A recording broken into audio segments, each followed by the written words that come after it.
Bismillahirrahmanirrahim. Assalamualaikum warahmatullahi wabarakatuh. Anak-anak ibu, siswa dan siswi SMP Darussalam kelas 9. Kembali lagi di pelajaran seni budaya. Kali ini kita masuk ke pertemuan ke-11.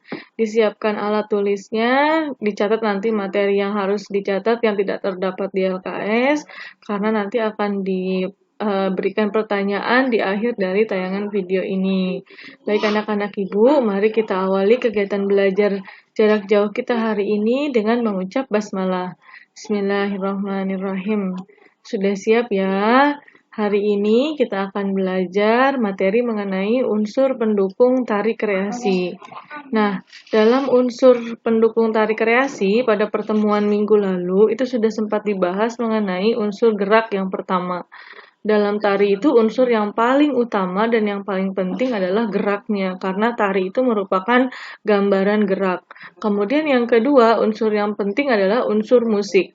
Gerak tanpa musik maka membuat seni tari itu menjadi membosankan. Namun dengan adanya musik, maka seni tari akan terlihat akan membuat penontonnya itu merasa lebih menarik gitu ya, akan lebih menyukainya. Nah, dalam bentuk eksternal, musik hadir dari luar diri penari. Sedangkan dalam bentuk internal, musik dari dalam tubuh penari. Jadi ada dua bentuk, ada yang datangnya dari luar, ada juga yang dari dalam diri penari. Misalnya kalau dari luar itu alat musik biasanya. Sedangkan kalau dari dalam diri penari biasanya bisa tepukan tangan, kemudian suara teriakan, dan seterusnya.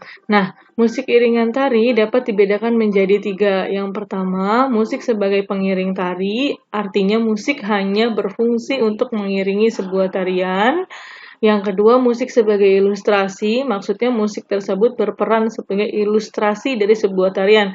Artinya musik tersebut menggambarkan, ilustrasi itu kan gambaran gitu ya, yang menceritakan tentang tarian tersebut. Yang ketiga, musik sebagai partner gerak atau musik berfungsi sebagai karakter pengungkap maksud tujuan dari tarian.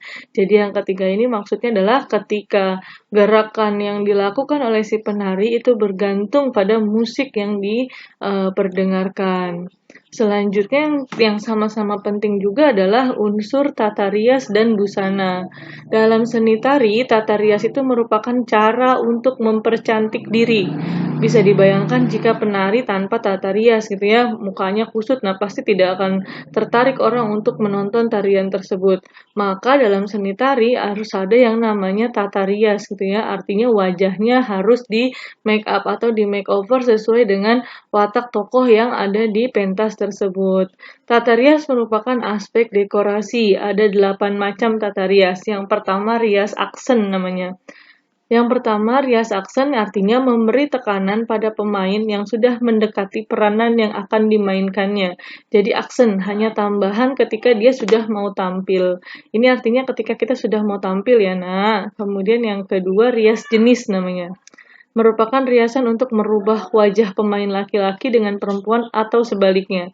Nah, kamu bisa lihat rias jenis ini di ketika ada tarian-tarian yang sifatnya bergerombol atau tarian-tarian dalam jumlah yang banyak. Misalnya break dance atau tarian-tarian yang di TV gitu ya ketika ada acara event-event besar. Ini terkadang kita melihat bahwa penarinya seperti laki-laki padahal sebenarnya penari itu perempuan, atau sebaliknya ketika kita melihat sebenarnya penari itu laki-laki tapi dia dirias dengan riasan perempuan. Nah, ini namanya rias jenis. Yang ketiga, rias bangsa. Rias bangsa ini artinya untuk memberikan aksen dan riasan pada pemeran bangsa lain. Misalnya ketika kita memerankan tarian daerah, tarian luar negeri. Nah, ini ada rias bangsa namanya. Riasan sesuai dengan daerah atau negara masing-masing. Selanjutnya, rias usia. Mengubah wajah berdasarkan usia sesuai dengan peran. Kalau ini pasti udah pada tahu semua ya. Ada yang bisa tiba-tiba riasannya kayak nenek-nenek gitu ya, atau riasannya berubah jadi anak muda. Nah, seperti itu. Bukan pakai face app ya, bukan ya, tapi ini merupakan riasan ketika kita akan melakukan pentas seni tari.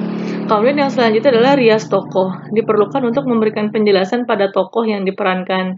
Biasanya rias tokoh ini dipakai ketika tarian-tarian yang sifatnya menggambarkan cerita.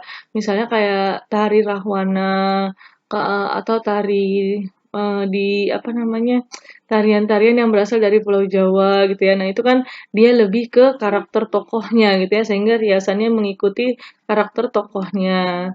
Kemudian rias watak. Nah, watak sama tokoh hampir sama ya, bedanya kalau watak itu lebih memperjelas tokohnya gitu ya. Misalnya kayak Rahwana, berarti kan ada Rama, ada Sinta. Gambar contohnya Hanomannya gitu ya. Hanoman itu kan menggambarkan seekor kera. Nah, kalau rias tokoh cukup hanya dengan pakai buntut misalnya, menandakan bahwa dia pakai ekor gitu ya, menandakan bahwa dia adalah seekor kera. Nah, kalau rias watak itu diperjelas lagi dengan riasan wajahnya yang benar-benar menirukan bahwa dia Hanoman seperti itu. Kemudian yang ketujuh namanya rias temporal. Rias berdasarkan waktu ketika pemain memainkan perannya. Jadi ganti-ganti. Ketika dia jadi perempuan ya riasnya rias perempuan gitu ya. Ketika dia nanti menari lain lagi riasannya. Nah, ini namanya temporal, waktu, pakai waktu. Dan yang terakhir namanya rias lokal. Riasan yang digunakan untuk memperjelas keberadaan tempat pemain. Jadi sesuai riasannya menyesuaikan dengan tempat di mana dia bermain ya. Selanjutnya adalah unsur busana. Tadi tata rias, sekarang busana. Busana itu berarti pakaian. Bayangkan kalau nari tanpa pakaian tari gitu ya, atau tari pakai ketika kamu di sekolah dulu waktu pensi pakai seragam, pasti menyaksikannya akan berbeda dengan pensi menggunakan seragam tari gitu ya, benar-benar pakaian tari. Ketika tari merak, misalnya tari kupu-kupu, akan lebih indah jika disajikan dengan busana yang sesuai gitu ya. Nah, makanya di sini unsur selanjutnya adalah busana atau pakaian, yaitu merupakan segala sandang dan perlengkapan atau aksesoris yang digunakan penari di atas panggung. Tata pakaian terdiri atas beberapa bagian. Yang pertama pakaian dasar, yaitu pakaian sebelum menggunakan pakaian pokok gitu ya. Kalau misalkan tarinya tari-tari merak, maka pakaian dasarnya adalah berupa manset, misalnya seperti itu. Pakaian kaki, pakaian yang dipakai di area kaki, misalnya bingle, gongseng, atau kaos kaki. Jadi tergantung jenis tariannya, dia narinya pakai tari apa gitu ya. Kemudian yang ketiga pakaian tubuh, pakaian pokok yang dipakai pemain pada bagian tubuh mulai dada sampai dengan pinggul. Selanjutnya pakaian kepala, yaitu pakaian yang dipakai di bagian kepala, misalnya tata rambut, mahkota, jepit rambut, apalagi ya kalau tarian itu yang di kepala misalnya ya aksesoris yang ada di kepala lah seperti itu ya. Kemudian yang selanjutnya adalah perlengkapan atau aksesoris, perlengkapan yang dipakai untuk melengkapi keempat pakaian di atas. Tadi misalnya kalau pakai baju pokoknya kayak tari merak harus ada selendangnya.